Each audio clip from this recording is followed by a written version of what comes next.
अस्सलाम वालेकुम एवरीवन तव्हां सभिनी खे इंडस डायलॉग जे वीकली इंटरनेशनल में भलीकार कजे थो।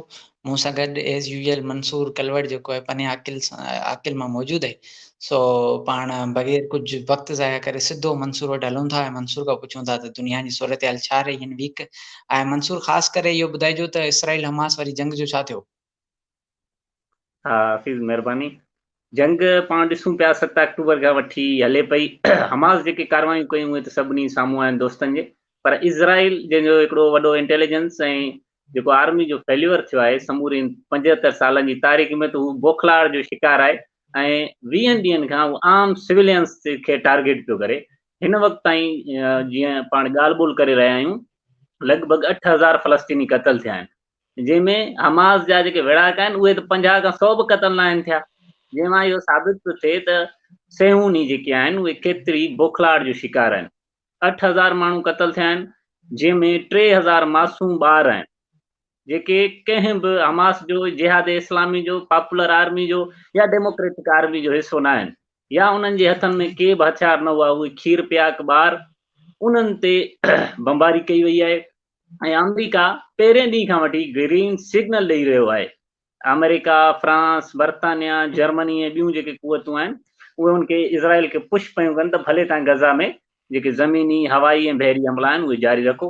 तो 1500 त औरतूं क़तल थियूं आहिनि, जेको इंसानियत ख़िलाफ़ हिकिड़ो वॾो संगीन जुर्म आहे। इहा आहे अॼु जी सूरत हाल समूरी। गुज़िरियल हफ़्ते खां 3 हफ़्तनि खां पाण ॾिसूं पिया त जेको कुझु इसराइल करे पियो, उहा आलमी, इंसानी ऐं ॿिया जेके जंगी कानून आहिनि उन्हनि जी संगीन लताड़ आहे। पर दुनिया माठ कयो वेठी आहे ऐं ॾिसे पई। ऐं बकोल अर्दगान जे जेको तुर्की जो सदर आहे, त बाबा यूक्रेन में जेकॾहिं हिकिड़ो माण्हू मरे थो त सॼे यूरोप में मातम पियो थिए। ऐं सभु अमेरिकी जेके जर्नलिस्ट आहिनि या ॿी अमेरिकी जेके मीडिया आहे, जेके उतां जा इंटेलेक्चुअल आहिनि, उहे वेठा रोडनि ते पिटको कनि। पर जॾहिं फ़लस्तीन में कुझु थिए थो, या इराक में या शाम में या लीबिया में कुझु थिए थो, त उते उन्हनि सभिनी जा कन ऐं ज़बानूं बंदि आहिनि, छाकाणि त उते मुस्लमाननि जो रतु पियो वहे। सो फ़लस्तीन जो मामिलो मुस्लमाननि खां वधीक हिकिड़ो उन्हनि जो क़ौमी मामिलो आहे। ऐं दोस्तनि खे इहो बि मालूम हुजणु घुरिजे त उते 20% ईसाई बि आहिनि ऐं उन्हनि जे चर्चनि खे, मस्जिदुनि सां गॾु जेके कलीसाऊं आहिनि, उन्हनि खे बि वॾे पैमाने ते टारगेट कयो वियो आहे। सो यूरोप जूं जेके ईसाई हुकूमतूं आहिनि ऐं उतां जा जेके सेक्युलर माण्हू आहिनि, उन्हनि खे इन इसराइली जारियत ते सोचणु घुरिजे। यानी कल्ह जेको कुझु नाज़िन पे कयो यहूदियुनि सां, अॼु उहो ई सभु कुझु जेके ही आहिनि सेहूनी, इहे बि यहूदी नाज़ी आहिनि। ऐं आउं नाज़िन खां वधीक हिननि खे घटि में घटि दहशतगर्द सम्झां थो, छाकाणि त नाज़िन खे उन्हनि जे जेके इंसानियत ख़िलाफ़ जेके जुर्म हुआ उन्हनि खे असां सिर्फ़ु ॿुधो ऐं पढ़ियो आहे, पर हीअ त असां अखियुनि सां ॾिसूं पिया त जेको कुझु ही पिया कनि, अहिड़ो इंसानी तारीख़ में कॾहिं बि न आहे थियो। सही आहे मंसूर, बिल्कुलु ईअं मूंखे अर्दोआन वारी ॻाल्हि ते एस जयशंकर जा लफ़्ज़ यादि था अचनि। हुन चयो त जेको यूरोप जा मसइला आहिनि उहे पूरी दुनिया जा मसइला हुजनि था, पर जेके ॿी दुनिया जा मसइला आहिनि उहे यूरोप जा मसइला नथा हुजनि। सो हू शयुनि खे ईअं था ॾिसनि। सो इहे वाक़ई आहे, माना हिकिड़ो हमास जे हमले जी पूरी गज़ा खे या गज़ा जे आम माण्हुनि खे सज़ा ॾियणु इहो इंसानी हक़नि जे त ख़िलाफ़ु आहे। बहरहाल हिननि खे इंसानी हक़नि जी कहिड़ी रही आहे अॻे क़दुरु जो हाण कंदा। सो इहा ई ॻाल्हि आहे। अच्छा हफ़ीज़, 7 अक्टूबर खां वठी पाण ॾिसूं पिया, यानी 22 ॾींहं थी विया आहिनि जंग खे। यानी हिकिड़ो मुल्क आहे इज़राइल, जेको अक़वाम मुतहिदा जी करारदाद मूजिबि 29 नवंबर 47 में अक़वाम मुतहिदा जी करारदाद मूजिबि वजूद में अचे थो। ऐं उन खां पोइ अमरीकी ऐं जेके यूरोपी क़ुवतूं आहिनि उनजी पुठ भराए सबबु लगातार, यानी अक़वाम मुतहिदा ऐं सिक्योरिटी काउंसिल तरफ़ां जेतिरा बि रेज़ोल्यूशन्स पास थिया आहिनि, उन्हनि में 140 रेज़ोल्यूशन्स इज़राइल जे ख़िलाफ़ आहिनि। ऐं इज़राइल गुज़िरियल 75 सालनि में उन हिकिड़े बि रेज़ोल्यूशन खे नाहे मञियो ऐं न ई उन ते अमल कयो आहे। सो हिकिड़ो अहिड़ो मुल्क आहे जेको पराई धरती ते कब्ज़ो आहे, यानी यूरोप जा यहूदी अची उन्हनि उते कब्ज़ो कयो ऐं 75 सालनि खां जेको कुझु होलोकास्ट में उन्हनि सां थियो, हिकिड़ो नओं होलोकास्ट यूरोप जी ऐं अमरीकी सरबराही में जेको फ़लस्तीननि जे ख़िलाफ़ थिए पियो। छा तव्हांखे इहो नथो लॻे त अक़वाम मुतहिदा बि लीग ऑफ नेशंस जीअं नाकाम थी चुकी आहे ऐं अक़वाम मुतहिदा में, यानी उहे जेके ताक़तवर मुल्क आहिनि, उहे अक़वाम मुतहिदा जे कंहिं बि रेज़ोल्यूशन्स खे मञण लाइ तयार ई न आहिनि। सो इन समूरे पस मंज़र खे ऐं अक़वाम मुतहिदा जे मुस्तक़बिल खे कीअं था ॾिसो? मंसूर पाण इहो जेको इंटरनेशनल ऑर्डर ते कयो हुयो सेशन, उन में इहो ॿुधायो त लीग ऑफ नेशन जी जेका नाकामी हुई, उन जो बुनियादी सबबु इहो हो जेको उते जा परमानेंट मेंबर हुया, ख़ासि करे इटली ऐं जापान, उन्हनि ई जेको आहे वायलेट करणु शुरू कयो league of nation J charter खे, ठीकु आहे न। सो यूनाइटेड नेशंस में बि ईअं थिए थो पियो, जेके बि ताक़तवर मुल्क आहिनि, ख़ासि करे अमेरिका आहे या जेके बि ॿिया मुल्क आहिनि, यूके आहे, फ्रांस आहे, जेके उनजा वीटो ताक़त रखनि था या यूनाइटेड नेशन सिक्योरिटी काउंसिल जा मेंबर आहिनि। सो यूनाइटेड नेशन सिक्योरिटी काउंसिल सभिनी खे ख़बर आहे त उन खे इहो मैंडेट हासिल आहे त दुनिया पूरी में पीस खे जेको आहे प्रोमोट कंदी, न सिर्फ़ पर गार्ड कंदी, माना security guard of the world जेको आहे उहो यूनाइटेड नेशन सिक्योरिटी काउंसिल खे चयो वेंदो आहे। सो गार्ड ई जेको आहे उहो उन तव्हांजे पीस जे पोयां पियो आहे, दुनिया जे अमुन जे पोयां पियो आहे। बाक़ी ज़ाहिरी ॻाल्हि आहे, यूनाइटेड नेशंस जी जेका मैंडेट आहे उहो पूरो कोन पई करे, पोइ उहो अमुन हुजे, पोइ उहो मुल्कनि जे विच में तालुकात हुजनि या बैलेंस ऑफ पावर हुजे, या तव्हां जेतिरियूं बि ॿियूं शयूं खणे अचो, सो उन्हनि में घणे हद ताईं नाकाम वई आहे। ऐं जेका तव्हां ॻाल्हि कई यूनाइटेड नेशंस जे रेज़ोल्यूशंस जी, त पहिरीं ॻाल्हि इहा आहे त इंटरनेशनल लॉ में जेके बि इहे कानून हुजनि था उहे रियासतुनि ते बाइंडिंग नथा हुजनि, मतिलबु त इहो मर्ज़ी आहे रियासतुनि जी त उहे कानून मञनि या न मञनि। इहो सिर्फ़ु हिकिड़े हुनजो ड्रॉबैक आहे त बाबा हेॾो वॾो इदारो आहे, उन जा कानून तव्हां ते बाइंडिंग ई न आहिनि। या इंटरनेशनल कोर्ट ऑफ जस्टिस आहे, उन जो कानून तव्हां ते तव्हांजी मर्ज़ी आहे, तव्हां उनखे मञो या न मञो, ठीकु आहे। तो को ख़ासि हिकिड़ो फ्रेमवर्क न आहे उहो कानूननि जी इम्प्लीमेंटेशन जो, ऐं दैट्स वाइ उहे अञा ताईं पेंडिंग में हुजनि। पोइ फ़लस्तीन जा इशूज़ हुजनि, उहे कश्मीर जा इशूज़ हुजनि, उहे दुनिया में को बि मामिलो हुजे, उन ते रेज़ोल्यूशन हुजे, रूस जे ख़िलाफ़ हुजे, अमेरिका जे ख़िलाफ़ हुजे, या दुनिया जे कंहिं बि मुल्कनि जे ख़िलाफ़ हुजे, सो उन जी इम्प्लीमेंटेशन जो को ख़ासि फ्रेमवर्क यूनाइटेड नेशंस में मौजूदु आहे कोन को। बाक़ी ॿी ॻाल्हि इहा त उन जो जेको सेकेंड ड्रॉबैक आहे उहो इहो आहे त तव्हांखे ख़बर हूंदी त 1942 में जेको सान फ्रांसिस्को कॉन्फ्रेंस थी, उते यूनाइटेड नेशंस ठहियो वियो। ख़ासि तौर ते हू जेको बि वेस्टर्न कंट्रीज़ आहिनि, अमेरिका आहे, यूरोप आहे, उन्हनि जे असर हेठि रहियो आहे। मिसाल जे तौर ते उहे कंहिं बि ऑर्गेनाइज़ेशन खे टेररिस्ट करार ॾियनि थियूं त यूनाइटेड नेशंस उनखे टेररिस्ट करार ॾिए थी। उहो कंहिं मुल्क ते पाबंदियूं लॻाइनि थियूं त उहो यूनाइटेड नेशंस बि कंहिं मुल्क ते पाबंदियूं लॻाए थी। यानी यूनाइटेड नेशंस ख़ुदि जेको उनखे न्यूट्रल स्टांस हुअणु घुरिजे उहो न आहे, दुर आहे। मिसाल जे तौर ते प्रोपेगेंडा कई थी वञे ईरान जे ख़िलाफ़, त यूनाइटेड नेशन इट सेल्फ उहो टूल बणिजे थो। या रूस ते जेकॾहिं सैंक्शन्स लॻाया वञनि त यूनाइटेड नेशन सैंक्शन इम्पोज़ करे थो। अड़े बाबा, तव्हां छो था इम्पोज़ करियो? हिकिड़े इदारे खे त न्यूट्रल हुअणु घुरिजे न। सो उहो इदारे पंहिंजी न्यूट्रलिटी न्यूट्रल आहे ई कोन को, ऐं रियासतुनि जे हेठि ख़ासि करे ताक़तवर रियासतूं उन्हनि जे हेठि यरगमाल आहे, उहो उनखे फंडिंग ॾियनि थियूं, उहो उन्हनि खे उन्हनि जो इस्तेमालु कनि थियूं उन जे फ्लोर खे। सो यूनाइटेड नेशंस ते पाण हिकिड़ो अलॻि सां सेशन कंदासीं उन जे ठहिण ते, उन जी असांजी तारीख़ ते। बाक़ी ज़ाहिरी ॻाल्हि आहे, यूनाइटेड नेशंस का किसो हाणे चढ़े वियो। मिसाल जे तौर ते एंटोनियो गुतरेस जेको आहे उहो रफ़ा बॉर्डर ते या रफ़ा क्रॉसिंग ते अचे, बाक़ाइदे हुनजे अखियुनि में पाणी थो हुजे त बाबा ही एड जेको आहे उहो फ़लस्तीन ॾांहुं वञणु ॾियो। पर इसराइल जहिड़ो मुल्क उनजी यूनाइटेड नेशन जी सिक्योरिटी जनरल जी ॻाल्हि मञे ई नथो। या यूनाइटेड नेशंस जा जेके बि इजलास थियनि था, सालियानो जेको इजलास थिए थो, जेको न्यूयॉर्क में थिए थो, हाणे त रियासतुनि जे सरबराह उन में वञनि ई नथा। तव्हां हीअं ॾिठो हूंदो, को एजुकेशन जो मिनिस्टर उते वञी ख़िताब पियो थो करे, को फॉरेन मिनिस्टर वेठो ख़िताब करे, मतिलबु उहे रीजनल फॉरम्स खे वधीक अहमियत ॾियनि था बनस्बतन हेॾे वॾे इंटरनेशनल फॉर्म खे। सो इन जा ड्रॉबैक्स कुझु आहिनि, पाण इन ते तफ़सीली गुफ़्तगू कंदासीं। अच्छा हफ़ीज़, हिकिड़ो ॿियो बि सुवालु आहे त रूस तरफ़ां 10 ॾींहं अॻु में हिकिड़ी करारदाद पेश कई वई त बाबा गज़ा में जंगबंदी कयो ऐं ह्यूमैनिटेरियन एड जेका आहे उहा हलो कयो। अमेरिका उनखे वीटो कयो। हमेशह हू इज़राइल जे दिफ़ा में जेके बि अमुन जूं करारदादूं आहिनि या जेके ॿियूं जो करारदादूं पेश थींदियूं रहियूं आहिनि, अमेरिका उनखे वीटो कंदो रहियो आहे। सो हिन दफ़े बि अमेरिका तरफ़ां रूस जी करारदाद खे वीटो कयो वियो।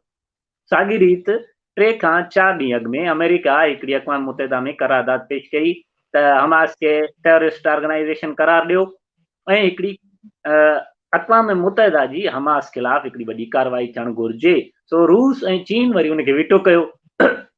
सो ॿियो अक़वाम मुतहिदा जे सेक्रेटरी जनरल बि इहो बयानु ॾिनो, यानी क्लियरली हुन चयो त बाबा हमास जा हमला को खला में न आहिनि थिया।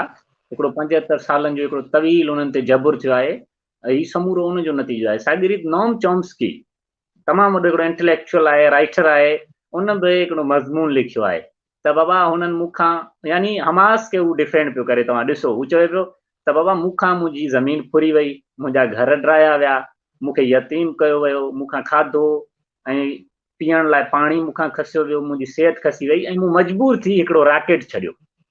सो उन हमास जे उन समूरनि हमलनि खे इन रीति बयानु कयो। कल्ह अक़वाम मुतहदा में अरब लीग हिकिड़ी करारदाद पेश कई जंगबंदी लाइ ऐं ह्यूमैनिटेरियन एड लाइ, जंहिंखे 120 मुल्कनि वोट ॾेई ऐं उनखे पास कयो। अमेरिका, बर्तानिया, फ्रांस ऐं ॿिया जेके उन्हनि जा इत्तेहादी आहिनि उन्हनि उनजी मुखालफ़त कई। साॻी रीति 45 मुल्क गैर हाज़ुर रहिया। अॼु इज़राइल उन करारदाद अक़वाम मुतहदा जी पास थियण जे बावजूद अॼु गज़ा ते हवाई ज़मीनी हमला जारी आहिनि। सो इन समूरे तव्हां इनखे कीअं था ॾिसो, आख़िर सूरत हाल केॾांहुं पई वञे? मंसूर, पाण इहो पहिरीं डिस्कस करे आयासीं त हीउ जेको इसराइल शुरू कयो आहे, जेका बि जंग शुरू कई आहे उहो उनखे ख़तमु करण जे फ़िलहाल मूड में न आहे। एतिरे क़दुरु ताईं जो बाइडन बि आयो या अमेरिका जी बि इहा कोशिशि आहे त जंग अॻिते न वधे। तव्हां ख़ुदि ॾिठो हूंदो, स्टेट डिपार्टमेंट तरफ़ां चयो वियो त असां कंफ्लिक्ट खे वधाइण जी हक़ में न आहियूं। पर इसराइल इन खे पंहिंजो 9/11 करे चुको आहे। इहो ॾिसंदे बि त 9/11 खां पोइ अमेरिका जो छा थियो अफ़गानिस्तान में। सो इसराइल फुल मूड में त इन जंग खे फाइनल फेज़ कजे, यानी गज़ा ते मुकम्मल कंट्रोल कजे। सो बाक़ी रही ॻाल्हि, तव्हां यूनाइटेड नेशंस जी ॻाल्हि कई त यूनाइटेड नेशंस ऑब्वियसली उनको ख़ातिर ख़्वाह नतीजा कोन ॾेई सघियो आहे, छाकाणि त उनखे केरु जेको कंट्रोल करे थो, इसराइल खे बि त उहो कंट्रोल करे थो। जॾहिं उहे इसराइल हुननि जे बस में न आहे त उनखे केरु रोकण वारो माण्हू रहियो कान्हे को। सो हाणे फाइनल फेज़ इन जो इसराइल चाहे थो ऐं साम्हूं जेको आहे ईरान आहे उहो चवे थो त असां रेडी आहियूं, कोई इशू ई कोन्हे। उहो चवे थो असांजो मलेशिया रेडी आहिनि। तव्हां ॾिठो हिज़बुल्ला परियां हमलो कयो उत्तर मां, ऐं इराक में छा थियो, या शाम में जेको आहे अमरीका ॾंड ते हमला कया विया। ऐं सो इहे सारियूं कहाणियूं आहिनि। ऐं प्यूटन चवे थो त बाबा इहो पूरो जेको कंफ्लिक्ट आहे इहो मिडल ईस्ट खां वधे सघे थो, यानी बियॉन्ड द मिडल ईस्ट इहो कंफ्लिक्ट वञे सघे थो। ऐं कुझु पॉलिटिकल साइंटिस्ट इहो चवनि था त ग्लोबल वार जो बि ख़तरो आहे। असां माण्हुनि खे ॾिॼाणूं नथा त ग्लोबल वार लॻंदी, बट ऑब्वियसली इहो जेकर कंफ्लिक्ट न रोकियो वियो त इहो ग्लोबल वार ॾमींदो। ज़ाहिरी ॻाल्हि आहे, गज़ा खे रेड लाइन करार ॾेई चुका आहिनि गज़ा जा माण्हू बि, हमास बि, हिज़बुल्ला बि, या ईरान जूं मलेशियास बि ऐं ईरान बि, जेको खिते में ताक़तवर आहे ऐं इन पूरी गेम खे कंट्रोल करे थो पियो। सो जेकॾहिं गज़ा जो हुननि असाल्ट कयो ऐं वॾे लेवल ते हिकिड़ो जानी, माली ऐं इंसानी हादसा पेश अचनि था त उन्हनि जी रिटेलिएशन थींदी, पोइ ईरान जे तरफ़ां थिए या इराकी जेके मलेशियाज़ आहिनि उन जे तरफ़ां थिए, ऐं साम्हूं हू हमला कंदा। सो तव्हां ॾिठो त चीन जा बि इहे जेके ॿेड़ा उहे बि त इन मेडिटेरियन सी में मौजूदु आहिनि। सो कंफ्लिक्ट हिकिड़ो वाइड थींदो वञे थो पियो। अञा यूक्रेन जो कंफ्लिक्ट जेको आहे उहो ख़तम ई कोन थियो हुयो, ऐं ॿियो कंफ्लिक्ट शुरू थियो। वर्ल्ड बैंक इहो चयो थो इन सां इंटरनेशनल फाइनेंशियल क्राइसिस अची सघनि था। पेट्रोल जी क़ीमतूं आहिनि या तेल जी क़ीमतूं आहिनि उहो वधनि थियूं पियूं, छाकाणि त ख़बर न आहे त सप्लाई अरब मुल्क ॾींदा या न ॾींदा इसराइल जे गज़ा जी इन्वेजन खां पोइ। सो हिकिड़ी कंप्लीट अनसर्टेनिटी आहे इन द इंटरनेशनल पॉलिटिक्स के मुस्तक़बिल में छा थींदो। तो मंसूर खान, इन अनसर्टेनिटी वारे दौर में आउं पंहिंजी ॻाल्हि खे मुंहिंजे सवाल में कन्वर्ट करियां थो, छा ॿई ॻाल्हाईंदा आहियूं हिन शो ते। सो मुंहिंजो सवाल इहो आहे त तव्हां ॾिठो हूंदो त हिन दफ़े जी जेको इहो जंग आहे या हिन दफ़े जी जेका वेड़ आहे उहो पोएं खां मुख़्तलिफ़ रही आहे। मिसाल जे तौर ते सिंगल डे में इसराइल जो एॾो कॾहिं बि नुक़सानु कोन थियो हेतिरनि जंगनि जे बावजूदु, जेको हमास कयो हिकिड़े ॾींहं में। ऐं उन खां पोइ तव्हां ॾिसो था अरब मुल्कनि उन्हनि जी टोन ई टोटल मुख़्तलिफ़ आहे त बाबा जेको आहे तव्हां ही असांजी गज़ा जेको आहे हिन दफ़े रेड लाइन आहे। ऐं तुर्क सदर पंहिंजो इसराइल जो दौरो कैंसिल कयो। ईरान जी हिकिड़ी अलॻि सां लॻी पई आहे, ज़ाहिरी ॻाल्हि आहे हू ताक़त आहे खिते में। ऐं सऊदी अरब बि हिकिड़ी सख़्तु स्टेटमेंट ॾिनी आहे, इसराइल सां हलंदड़ जेको आहे उहो ॻाल्हियुनि खे रद्द कयो। सो मुंहिंजी सवाल इहो आहे त हिन भेरे वारी जेका लड़ाई आहे उहो पहिरीं खां केतिरी मुख़्तलिफ़ आहे, ऐं हिन भेरे जेको आहे मुस्लमान मुल्कनि जो जेको रोल आहे उहो पहिरीं खां केतिरो मुख़्तलिफ़ रहियो आहे इन हमास ऐं इसराइल वार। अच्छा हाफ़िज़, मुंहिंजे ख़्याल में त ही जेका जंग आहे, जेको ही कंफ्लिक्ट आहे, इहो टोटली डिफरेंट आहे। पाण जेको पोएं दफ़े पोएं सेशन में जेको वर्ल्ड ऑर्डर ते ॻाल्हायो उन जी तब्दीली जो ही हिकिड़ो पाण खे नंढिड़ो पाण ॾिठो आहे त बाबा अञा त उहो ऑर्डर लागू ई न आहे थियो जेको अमेरिकी ऐं यूरोपी कुवतुनि खे चैलेंज करे। ही त अञा उन ऑर्डर जी हिकिड़ी नंढड़ी शुरूआत आहे जेका तव्हां ॾिसो था ईरान जी सूरत में, उनजी मलेशिया जी सूरत में। तव्हां ॾिठो त उर्दन में गुज़िरियल 22 ॾींहंनि खां तमामु वॾा मुज़ाहिरा पिया थियनि। ऐं दरअसल उर्दन जा माण्हू दरअसल फ़लस्तीनी आहिनि। उर्दन तारीख़ी तौरु आहे ई फ़लस्तीन जो हिसो, हू तारीख़ी तौरु मुल्क रहियो ई कोन्हे। ऐं ॿियो त 20 लख खां 25 लख जेके फ़लस्तीनी आहिनि उहे उर्दन में रहनि था। ऐं उर्दन खां जेको वेस्ट बैंक जो बॉर्डर आहे उहो लॻे थो, ऐं हर जुमे ते माण्हू उहो बॉर्डर टपी वेस्ट बैंक में दाख़िल थियण जी कोशिश बि कंदा। साॻी रीति काहिरा में एॾा वॾा प्रोटेस्ट पिया थियनि 1978 में कैंप डेविड में, जेको मिस्र इसराइल सां पंहिंजा तालुकात बहाल कया हुआ। पर उन जे बावजूदि एॾो वॾो अवामी प्रेशर आहे, अफ़वानुल मुस्लिमीन जेका मिस्र जी मज़हबी जमायत आहे उन्हनि जो एॾो वॾो हिकिड़ो प्रेशर आहे। ऐं तव्हां ॾिठो हूंदो त फ़ौजुनि बि मिस्र में बग़ावत जी हिकिड़ी कोशिश कई आहे। यानी उन्हनि अब्दुल फ़ताह अल सीसी जेको मिस्र जो सदर आहे उनखे क्लियर इहो चयो आहे त तव्हां मुदाख़लत करियो, जेकॾहिं तव्हां मुदाख़लत नथा करियो त फ़ौजूं राज़ी आहिनि ऐं उहे का बि भराई करे सघनि थियूं। सो लॻे ईअं पियो त अब्दुल फ़ताह अल सीसी आहे, जेकॾहिं उहो इन मामले में कोई एक्शन नथो वठे त उते हिकिड़ी वॾी फ़ौजी बग़ावत थी सघे थी मिस्र जे अंदरि। ऐं उते अफ़वानुल मुस्लिमीन जिन ते पाबंदी आहे उन्हनि जो मौक़िफ़ वधीक मज़बूत पियो थिए, जीअं हमास ऐं जिहाद इस्लामी जो मौक़िफ़ अरफ़ात जे उसूल ठाह खां पोइ मज़बूत थियो। सो तव्हां ॾिठो त शाम में जेके अमेरिकी ट्रूप्स आहिनि उन्हनि ते तमामु वॾी हिकिड़ी बमबारी थी आहे, उन्हनि ते तमामु वॾा हमला थिया आहिनि। इराक में जेका इस्लामिक जिहाद हिकिड़ी तंज़ीम आहे, ॿी हिज़्बुल्लाह ब्रिगेड आहे, हश्दुल शाबी हिकिड़ी तंज़ीम आहे, उन्हनि कलो के ॾींहं में तक़रीबन 12 हमला कया आहिनि अमेरिकी फ़ौजुनि ते। ड्रोन हमला ऐं मीज़ाइल अटैक उन्हनि ते थिया आहिनि, जंहिंमें 20 खां 25 अमेरिकी फ़ौजी सख़्तु ज़ख़्मी आहिनि। सो इन मां इहो लॻे पियो ईरान त बाबा क्लियर थी बीठो आहे, रूस बि क्लियर बीठो आहे। जीअं तव्हां चयो त उन्हनि चयो त बाबा ही जेका जंग आहे इहा न सिर्फ़ु मिडल ईस्ट पर समूरी दुनिया में पखिड़िजी सघे थी। सो अरब त अॻु में ई क्लियर इहो चई चुका आहिनि त बाबा गज़ा हिन दफ़े असांजी रेड लाइन आहे। ऐं ही समूरो आलमी जेको ऑर्डर आहे उनजी तब्दीली जो हिकिड़ो नंढिड़ो मज़र आहे, पाण उहो ॾिसूं पिया। ॾिसो जेको IRGC ईरान रिवॉल्यूशनरी जेका गार्ड्स कॉर्प्स तंज़ीम फ़ौज आहे उनजे सरबराह मेजर जनरल हुसैन सलामी चयो त अॼु उन बयानु ॾिनो आहे त असां जेको गज़ा में ॼार विछायो फ़लस्तीनी तंज़ीमुनि ऐं असां उन में इज़राइल फासी पियो आहे। यानी उन जेका ग्राउंड इन्वेजन राति खां शुरू कई आहे हुन में हू मुकमल तौर ते फासी पियो आहे। ऐं हींअर असीं गज़ा खे इज़राइली फ़ौजुनि जो कब्रिस्तान करे छॾींदासीं, उन कब्रिस्तान में तब्दील करे छॾींदासीं। हींअर मूं हमास जी हिकिड़ी रिपोर्ट ॾिठी त उन्हनि चयो हालांकि उते कम्युनिकेशन मुकमल तौर ते एॾी हेवी बमबारी थी आहे जो कम्युनिकेशन ऐं ॿिया जेके समूरा ज़रिया आहिनि उहे मुकमल तौर ते मुअतल थी विया आहिनि गज़ा में। उनजे बावजूदि हमास इहा रिपोर्ट ॾिनी आहे त दुश्मन असांजे ॼार में फासी चुको आहे ऐं असां उनखे अहिड़ी रीति सोगो कयो आहे जो हू हितां वापसि नथो निकिरी सघे। हुन लाइ हिकिड़ो ई रस्तो आहे त या त हू फ़लस्तीनी मज़ाहमत ॾाढो सरेंडर कनि या त क़ब्रुनि में वञण लाइ तयारु थी वञनि। सो तुर्की जो बयानु त पाण हमेशह इहो ॾिसंदा रहिया आहियूं, जेको अर्दगान आहे उहो मुस्लमानियत वारो हुनजो हिकिड़ो नैरेटिव आहे। ऐं पाण हिकिड़ो जेको चयो त IMEC मां तुर्की ऐं मिस्र खे जेकॾहिं तव्हां ॿाहिरि कंदव, जेके हिकिड़ो अहम रूट फराहम कनि था यूरोप ॾांहुं वापारी दग आहे जेको, उन्हनि खे तव्हां साइड कंदव त उनजा ख़तरनाक नतीजा निकिरंदा। ऐं तुर्की जो जेके हिते इन्फ्लुएंस आहे खिते में, तव्हां ॾिसंदा हूंदव ईरान सां हुनजी वेझड़ाई या मिस्र में हुनजी वेझड़ाई, या मिस्र 1978 खां पोइ क्लियर थी करे गज़ा जे मामले खे रेड लाइन करार ॾेई ऐं उन पंहिंजी फ़ौजुनि खे बि अलर्ट करे छॾियो आहे। ऐं कल्ह इसराइल जेको मिस्र जे बॉर्डर वारा इलाइक़ा आहिनि रफ़ा उते हमला कया आहिनि, जंहिंमें 8 जेके मिस्री शहरी आहिनि उहे बि ज़ख़्मी थिया आहिनि ऐं कुझु क़तल बि थिया आहिनि, जंहिंजी जांच हले पई मिस्र जी जेका इंटेलिजेंस आहे। सो लॻे ईअं पियो त ही जंग तवील थींदी ऐं जेका गज़ा जी इन्वेजन आहे उनखां पोइ जेके तंज़ीमूं आहिनि शिया मलेशियाऊं ख़ासि तौर ते ईरान जो हिमायती याफ़्ता, उहे खिते में तमामु वॾी जंग पखेड़ींदियूं। ऐं हिन दफ़े इज़राइल मूंखे त ईअं लॻे पियो त घटि में घटि हू नाकाम थींदो, छाकाणि त 2005 2006 में हू जेका ग्राउंड इन्वेजन आहे उन में हू कॾहिं बि कामयाबु न आहे थी सघियो।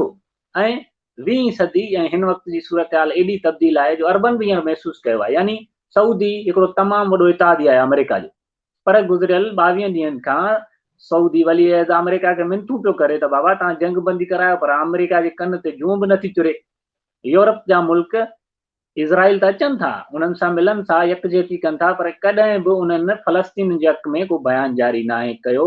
या कल्ह अरब लीग जेको रिज़ोल्यूशन पास कयो उन में अमेरिका यूरोपी क़ुवतुनि पारां रिज़ोल्यूशन करारदाद जी मुखालफ़त में वोट इहो ज़ाहिर थो करे, जंहिंमें अरब लीग OIC क्लियर बयानु ॾिनो आहे त बाबा अमेरिका ऐं यूरोपी क़ुवतूं इहे जेका बेरहम जंग आहे उनजी सपोर्ट में बीठल आहिनि। कल्ह तव्हां अरब लीग जी स्टेटमेंट ॾिठी हूंदी, ॿुधी हूंदी, पढ़ी बि हूंदी। उन्हनि इहो चयो त बाबा इहे जेके यूरोपी क़ुवतूं या अमेरिका इज़राइल खे हथियार पिया फराहम कनि, इहे फ़लस्तीनी क़त्लेआम में सवा सिधा मुलविस आहिनि। सो हिकिड़ी जेका कलेक्टिव हिकिड़ी स्टेटमेंट पाण खे नज़र पई अचे, हिकिड़ो मलेशियाउनि जो इताद आहे ई आहे ईरान जी पुठिभराई सां, पर हिकिड़ो मुस्लमान मुल्कनि जो ख़ासि तौर ते अरबनि जो जेको इताद आहे चीन ऐं रूस जी पुठिभराई, उहा ईअं नज़र अचे पियो त खिते में अमरीकी ऐं इसराइली जेका बर्बरियत आहे या जेका हाकिमियत आहे उनजो अंत वेझो आहे ऐं हू मजबूर थी करे फ़लस्तीनी मज़ाहमत ॾाढो गोॾा खोड़ींदा ऐं उन्हनि खे क़बूल कंदा। सही है मंसूर खान। कल हिकिड़ी ॿी मिडल ईस्ट मां ख़बर आई त कतर जेका आहे हूं ॾिठो वेंदो त हिंदुस्तान ऐं कतर ॾाढा सुठा तालुकात आहिनि ॿिन्ही जा, पर ख़बर इहा आई त कतरी अदालत जेको आहे उहो 8 हिंदुस्तानी नेवल एक्स नेवल ऑफिसर्स खे जेके कैप्टन जे दर्जे जा हुया या सेलर्स हुया उन्हनि खे जेको आहे उहो फाई जी सज़ा ॾिनी। सो रिपोर्ट्स मीडिया रिपोर्ट्स इहो कयूं त उहे इसराइली जासूस हुआ या इसराइल लाइ जासूसी करे रहिया। सो छा आहे इन जी ॻाल्हि? हफ़ीज़, पोएं साल 2022 जे अगस्त में इहो मामिलो थियो जॾहिं हिंदुस्तान जे शहरियुनि खे गिरफ़्तार कयो वियो। 8 शहरी हुआ। ॿुधायो पियो वञे कतर पारां त उहे जेके इंडियन जेका बहरी फ़ौज आहे उन जा ऑफिसर्स हुआ। सो कतर पारां इहो मुसलसिल हिकिड़ो साल उन्हनि ते इहो केस हलियो पियो, पर उन्हनि का बि जॾहिं कल्ह फ़ैसिलो जारी थियो त उन में का बि उन्हनि वज़ाहत जारी कोन कई आहे या का इन्वेस्टिगेशन का रिपोर्ट हुजे जंहिंमें उन्हनि खे मुकमल डिक्लेयर कयो वियो हुजे।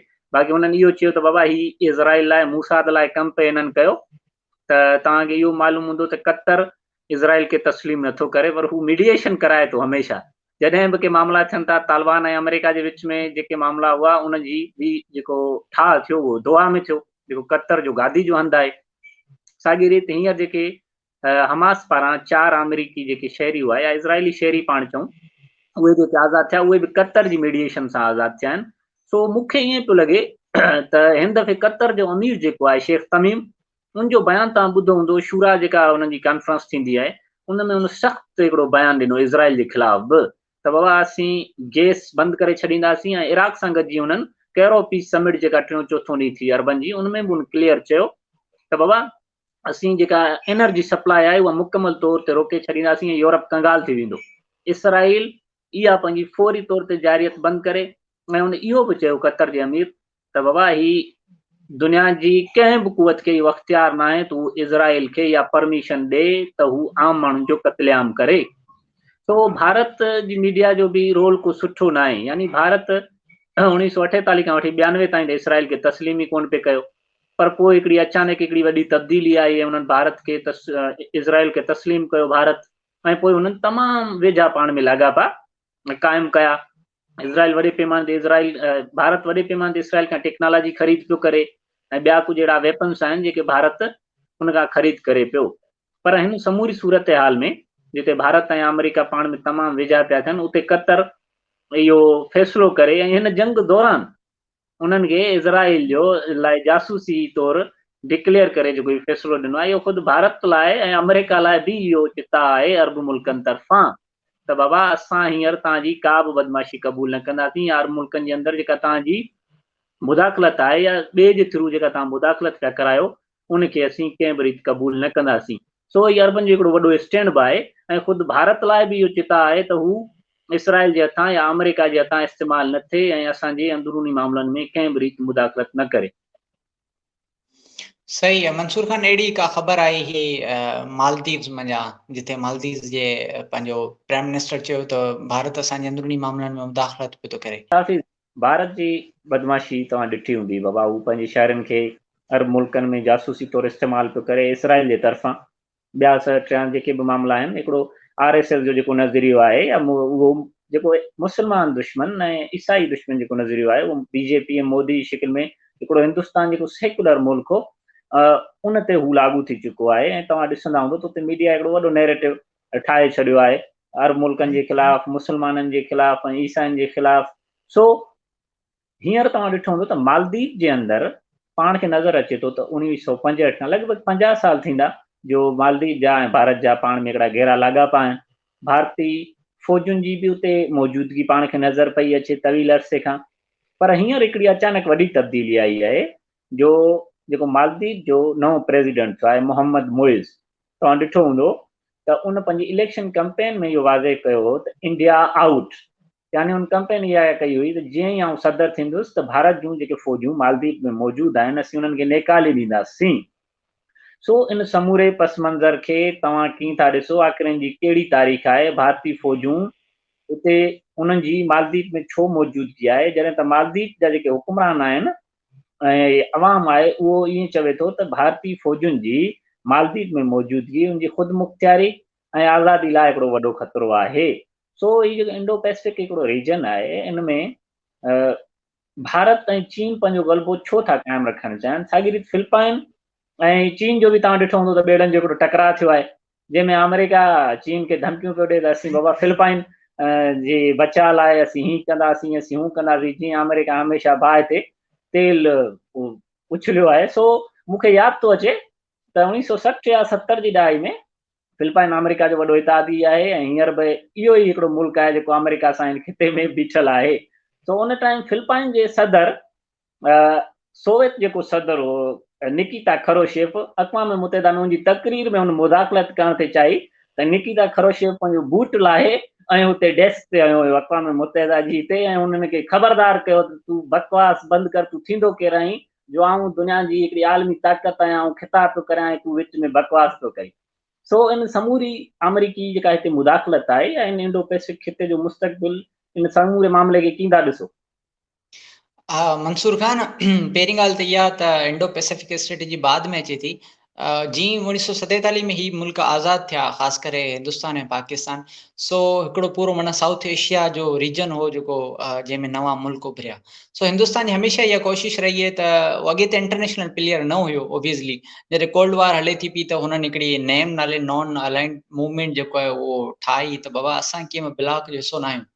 सो असां हिकिड़ी जेका आहे उहो न्यूट्रल धुर आहियूं। ॾिठो उन में नासिर हुयो या ही पंहिंजो नेहरू हुयो, सो इंडोनेशिया वारो सुकर्णो हुयो, सो इन्हनि हिकिड़ी मूवमेंट ठाही, ठीकु आहे।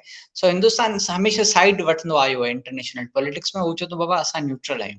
पर हुन हिकिड़ी ॻाल्हि खे हमेशह इहो चाहियो आहे त जेका साउथ एशियन रीजन आहे जंहिंमें पाकिस्तान आहे या जेके ॿिया मुल्क अचनि था, उन में दुनिया मञे त उन ते हिंदुस्तान जो असर आहे। यानी साउथ एशियन रीजन जी जॾहिं ॻाल्हि अचे त उते हिंदुस्तान खे ॿुधो वञे, उते हिंदुस्तान खे ॾिठो वञे, इहा हिंदुस्तान जी स्ट्रेटेजी हुई।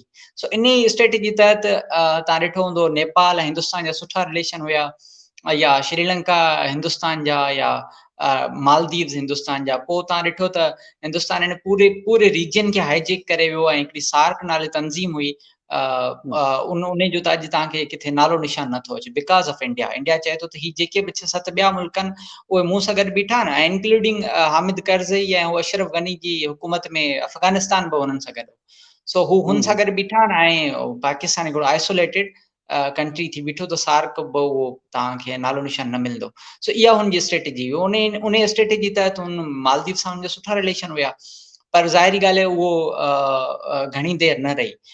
जॾहिं हिंदुस्तान जेको आहे उहो इंडिया अमेरिका जी इंडो पैसिफिक स्ट्रेटेजी जो हिकिड़ो अहम रोल थियो आहे, ज़ाहिरी ॻाल्हि आहे हुनजा चाइना सां कुझु क्लेशिस आहिनि बॉर्डर ते। सो उनजे करे इंडो पैसिफिक स्ट्रेटेजी में जॾहिं गॾु थियो आहे त इंडो पैसिफिक स्ट्रेटेजी आहे ई सामूंडी जेके इलाइक़ा आहिनि उन्हनि ते पंहिंजो असर रसूख वधाइण आहे। सम्झो त समुंडनि जी जंग आहे, समुंडनि ते केरु कंट्रोल कंदो, ठीकु आहे। सो तव्हांखे ख़बर हूंदी त मालदीव्स जेको आहे उहो माना जेको इंडियन ओशन आहे उन जे विच ते ऐं नंढा नंढा ॿेट त हिकिड़ी स्ट्रेटेजिकल लोकेशन आहे।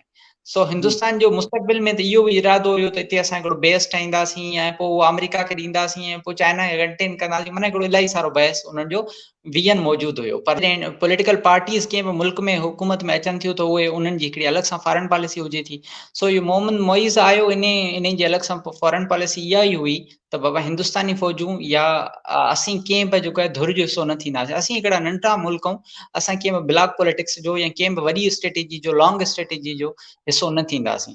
इहो हुनजो मौक़िफ़ हुयो। पर हिंदुस्तानी मौक़िफ़ ऐं अमरीकी मौक़िफ़ इहो आहे त बाबा जी नेपाल में हुकूमत तब्दील कराई, चाइना जी श्रीलंका में तब्दील कराई, जीअं इन पूरे खिते जूं हुकूमतूं तब्दील कराए पंहिंजे हामियुनि खे आणे पियो, ईअं ई मालदीव्स में हुन पंहिंजे हामी खे इलेक्शन में खटारायो वियो आहे। तव्हां ॾिठो हूंदो त अफ्रीका में बि ईअं ई थियो। उते पोइ बाद में जॾहिं फ्रांसीसी फ़ौजुनि खे कढियो वियो अल्जीरिया में, पोइ हुननि इहो चयो त बाबा अल्जेरिया ऐं नाइजर वग़ैरह इहे जेके बि सब सहारन कंट्रीज़ आहिनि इन्हनि में, त हुननि चयो त बाबा इहो रूसी मुदाख़लत आहे। रूस जो सदर प्यूटन जेको आहे उहो चाहे थो त हितां जूं जेके डेमोक्रेटिक फोर्सिस उहे न अचनि ऐं फ़ौजी हुकूमतूं अचनि ऐं उहो मूं सां गॾु हुजनि।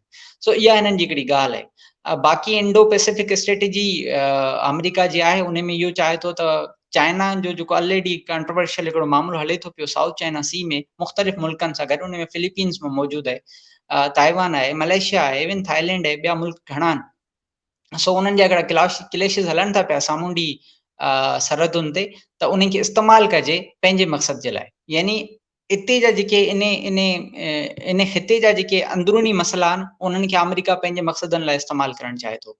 पोइ तव्हां ॾिठो हूंदो त उहे फिलीपींस सां करे गॾु वेठो हुए, हिकिड़े नंढा नंढा आइलैंड्स जेके पैसिफिक में आहिनि उन्हनि सां गॾु वेठो हुए, मीटिंग्स थियनि थियूं पियूं। सो हिकिड़ो उन्हनि जो लॉन्ग टर्म प्लान आहे। सो इंडो पैसिफिक स्ट्रेटेजी कामयाबु थींदी या न थींदी उहो ख़बर न आहे, फ़िलहाल त उहो ख़ुदि फासी पिया आहिनि त मिडिल ईस्ट मां कीअं निकिरूं, उन्हनि खे इंडो पैसिफिक स्ट्रेटेजी ऐं ताइवान जेको आहे उहो विसरी विया आहिनि। ऐं दुनिया इहो ई चए थी त चाइना ऐं रूस इहो ई चाहियो पिए त कंहिं ॿिए हिसे में फासाए ऐं असीं पंहिंजो पासो आजो करायूं। सो इहो ई पॉलिटिक्स आहे मंसूर खान। हिकिड़ो नंढो सवाल आहे, उन खां पोइ पाण प्रोग्राम ख़तमु कंदासीं, टाइम जी कमी आहे। सो अलजाज़ाइर में जीअं फ्रांसीसी हिकिड़ो कब्ज़ो हुयो, उनखे समूरी दुनिया कब्ज़ो चयो ऐं पोइ अहमद बिन बेला वारनि ऐं बॉम्बदीन वारनि उन्हनि जो ख़ात्मो कयो। कीनिया, घाना, मोज़म्बिक, अलजाज़ाइर, अंगोला समूरे हिते धारिया हिकिड़ा कब्ज़ा हुआ, उन्हनि जो नेठ अंत थियो। सो हिकिड़ा ॿ नज़रिया आहिनि। हिकु पासे ईरान ऐं उनजा इतिहादी चवनि था त बाबा इसराइल मुकमल तौर ते हिकिड़ो कब्ज़ो आहे, यूरोपी कब्ज़ो आहे, हिकिड़ो नओं कॉलोनियल हिकिड़ो दौरु शुरू थियो आहे अरबनि जे ख़िलाफ़ु, मुस्लमाननि जे ख़िलाफ़ु, उनजो मुकमल तौर ते इसराइल जो ख़ात्मो थियणु घुरिजे। ॿिए पासे अक़वाम मुतहिदा पंहिंजो उन 48-47 वारो जेको रिज़ोल्यूशन हो 2 स्टेट्स वारो, उन तां बि फिरी करे अची 1967 में जेके इसराइल वधीक इलाइक़ा कब्ज़े कया उन ते अची बीठा आहिनि त बाबा इज़राइल ओॾां मोटी वञे, ईस्ट यरूशलम, वेस्ट बैंक ऐं गज़ा में फ़लस्तीनी रियासत क़ाइमु करे।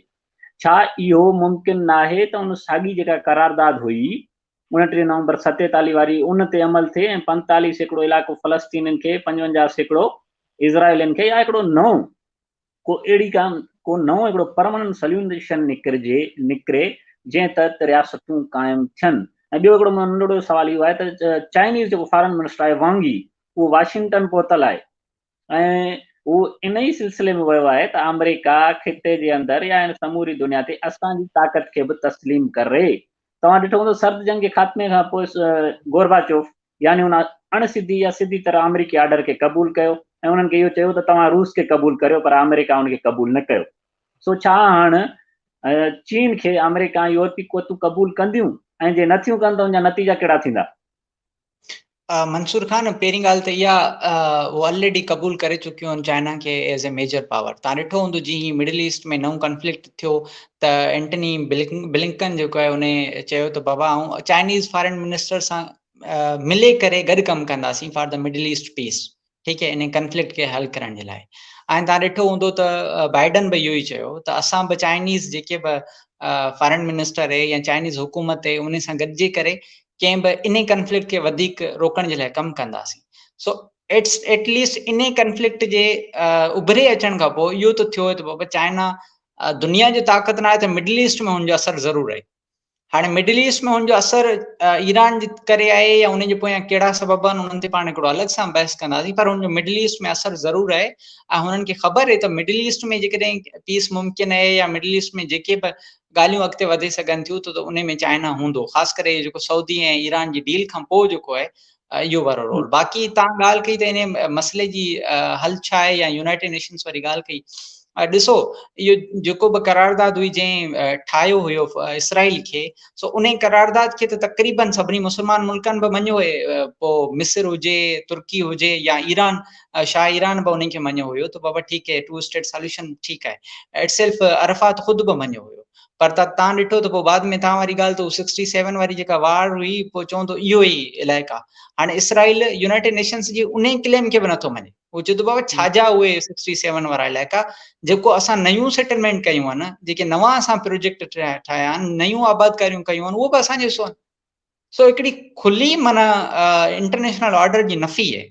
ठीकु आहे, चाइना इटसेल्फ चवे थो पियो त बाबा जेके बि मुआशी कानून आहिनि या आलमी कानून उहो जॾहिं तव्हां ठाहिया या इम्प्लीमेंट कया त असीं मौजूदु कोन हुआसीं, जेकॾहिं मौजूदु हुआसीं तॾहिं बि असांजी उहो ताक़त न हुई या उहो असांजो रुख न हो, त उहो बार बार आलमी कुवतुनि खे चए पियो त बाबा रीराइट द सिस्टम, ठीकु है, रीराइट द ऑर्डर। ऐं उन ई तव्हां ॾिठो हूंदो प्यूटन सां ऐं जॾहिं शी जिनपिंग जी जॾहिं मुलाक़ात थींदी आहे, बाद में स्टेटमेंट इहा निकिरंदी आहे त बाबा हिन ऑर्डर खे दुरुस्त थियणु घुरिजे या हिन में तब्दीली थियणु घुरिजे, ही इंटरनेशनल पीस फ्रेंडली न आहे। सो हाणे उहो तब्दील थींदो या न थींदो, पर खिते में इहे ताक़तूं ॿई मौजूदु आहिनि, रूसी ऐं चाइना। ऐं ख़ासि करे तव्हां ॾिठो हूंदो जॾहिं बि इहो इंटरनेशनल ऑर्डर माना इहो अमेरिका, यूनाइटेड नेशंस ऐं जेके बि हिननि जा इदारा आहिनि, जेके बि सैंक्शन लॻाईंदा आहिनि, चाइना हुननि खे वञंदो ई कोन्हे। दैट मीन्स कि उहो हिकिड़ी अथॉरिटी ऐं हिकिड़ी ताक़त त मौजूदु आहिनि। जॾहिं तव्हांजे लॻायल कंहिं ॾोह खे जेकॾहिं तव्हां मञो नथा या सैंक्शन तव्हां नथा लॻायो, त पोइ तव्हां मीन्स अथॉरिटी मौजूदु हुयो। सो ऑलरेडी उन सिस्टम खे चैलेंज कयो वेठा आहिनि। ऐं हाणे मुस्तक़बिल में अनकरी मुस्तक़बिल में तव्हां ॾिसंदो त इहो तब्दील थियणु वेंदो, या रीराइट न बि थियो तॾहिं बि हिन में घणे हद ताईं जेको आहे तब्दीली थींदियूं। ऐं ब्रिक्स आहे, ब्रिक्स जो बि इहो ई आहे त इंटरनेशनल जेके बि मुआशी कानून आहिनि उन्हनि खे तब्दील थियणु घुरिजे, ठीकु है। पोइ उन में जेकॾहिं सियासी कानूननि जी ॻाल्हि आई या आलमी कानूननि जी ॻाल्हि आई त ज़रूरु किथे न किथे थी सघे थो। बाक़ी मुस्तक़बिल में या हिन ऑर्डर में फ़लस्तीन जो इशू मूंखे एटलीस्ट जेको आहे उन जो को सॉल्यूशन नज़र नथो अचे। छो त फ़लस्तीनी इन जेको बि हिननि खे ज़मीन जो टुकड़ो ॾियनि था उन्हनि खे तूं क़बूल ई नथा कनि। उहो चवंदो आहे असांजो पूरो वतन, ठीकु है। जेसि ताईं पाण जी त इहा ई ॻाल्हि आहे, इहो सच बि आहे, जेसि ताईं हिकिड़ो माण्हू उन शइ खे क़बूल नथो करे, दैट मीन्स कि उहो प्रॉब्लम अञा ताईं मौजूदु आहे। सो उन प्रॉब्लम जी मौजूदगी जे लाइ के नवां रस्ता ॻोल्हण जी ज़रूरत है। मंसूर अच्छा हाफ़िज़, वॾी महिरबानी, तव्हां खां हमेशह घणो कुझु सिखंदा आहियूं सभु दोस्त, वॾी महिरबानी। सो अमेरिका हिकु पासे चीन सां गॾिजी हिन कॉन्फ्लिक्ट खे घटाइण जी ॻाल्हि पियो करे, ॿिए पासे धड़ाधड़ इज़राइल खे वेपन पियो फराहम करे ऐं पंहिंजो मिज़ाइल डिफेंस सिस्टम बि हिते लागू करण जी ॻाल्हि पियो करे। साॻी रीति पंहिंजा 900 फ़ौजी बि मिडिल ईस्ट में तैनात करण जी ॻाल्हि पियो करे। सो मां ऐं तव्हां हमेशह इहा ॻाल्हि कंदा रहिया आहियूं त दुनिया जी का बि क़ुवत कंहिं बि क़ौम खे उन जी धरती ते शिकस्त नथी ॾेई सघे। जीअं सोवियत यूनियन लेनिनग्राड में त नाज़ी फ़ौजुनि खे शिकस्त ॾिनी, पर अफ़गानिस्तान में उन्हनि शिकस्त खाधी। अमेरिका पंहिंजी ज़मीन ते त कंहिं क़ौम खे शिकस्त ॾेई सघे थो, कंहिं फ़ौजुनि खे शिकस्त ॾेई सघे थो, पर वियतनाम में ऐं अफ़गानिस्तान में उन्हनि खे तारीख़ जी बदतरीन शिकस्त आई। सो इहो तारीख़ जो उसूल आहे त फ़लस्तीननि खे उन्हनि जी धरती ते केरु बि शिकस्त नथो ॾेई सघे। तारीख़ जो उसूल मूजिबि ही धरती उन्हनि जी आहे ऐं लाज़मी तौर ते उन्हनि खे वापसि मिलंदी। सो सभिनी दोस्तनि जी महिरबानी, ऐं असां कोशिशि कंदासीं त जेके बि अपडेट्स हूंदियूं वीकली उहे तव्हां ताईं पहुचाईंदासीं। असांजे वीकली जेको सेशन हो उनजो ई ॿियो हिसो, हर अचर ते असां तव्हां सां नवनि मौज़ुअनि सां जेके बि आलमी सूरत हाल हूंदी उन ते तव्हां सां गुफ़्तगू कंदासीं।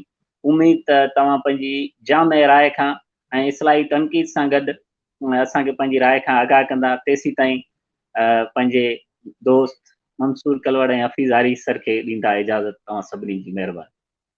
Thank you Mansoor Khan, thank you so much. तव्हां हेॾी इज़त ॾियो था, बाक़ी पाण त शागिर्द आहियूं अञा, ज़ाहिरी ॻाल्हि आहे, शयूं पढ़ूं पिया, शयूं सिखूं पिया। सो दोस्तनि खे अर्ज़ु आहे जेकॾहिं असांजो ही कोशिशि आहे नंढड़ी तव्हांखे पसंदि अचे थी त पंहिंजे दोस्तनि ताईं वधायो। असांजो मक़सदु इंफॉर्मेशन शेयर करणु आहे, जेको बि जहिड़े रीति बि असीं कोशिशि करियूं पिया उहो कंदा रहूं। सो तव्हां सभिनी जी वॾी महिरबानी।